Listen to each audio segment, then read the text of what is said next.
My wife's divorced friends told her that marriage was holding her back from living her best life and convinced her she needed to rediscover herself. When she asked for a divorce, I said, "You're absolutely right, you should definitely rediscover yourself." Then I helped her discover some things she wasn't expecting. I'm 35M and my wife Lisa 33F have been married for 8 years. We met in our mid-20s and had what I considered a solid marriage. We both have good careers, own a beautiful home, and travel regularly. I genuinely thought we were happy until 6 months ago when Lisa reconnected with her college friends and everything changed.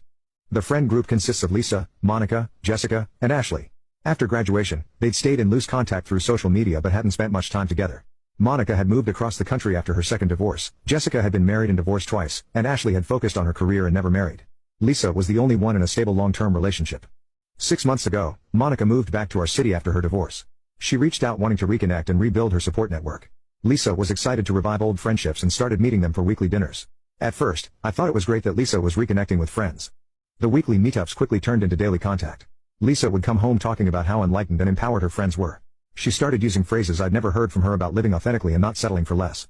She began questioning things about our life that had never bothered her before. Monica says, "I've gotten too comfortable in my marriage," Lisa told me after one dinner. She says comfort is the enemy of growth and that married women often lose themselves in relationships. I asked if she felt like she'd lost herself in our marriage. She said she wasn't sure, but Monica had made interesting points about how marriage can limit potential for self-discovery. I told Lisa we should talk about any concerns, but she said she needed to think about it more. Over the next weeks, Lisa's behavior changed dramatically. She began working out obsessively, changed her wardrobe, and started talking about exploring new experiences.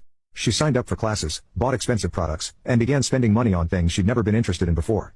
Jessica says, "I've been playing it too safe," Lisa explained. She says, "I got married young and never really explored who I could become." She thinks I've been hiding behind marriage security instead of challenging myself. The friends started having more influence over Lisa's decisions than I did. When we discussed vacationing in Italy, Lisa suddenly wanted to backpack through Asia alone because solo travel is essential for personal growth.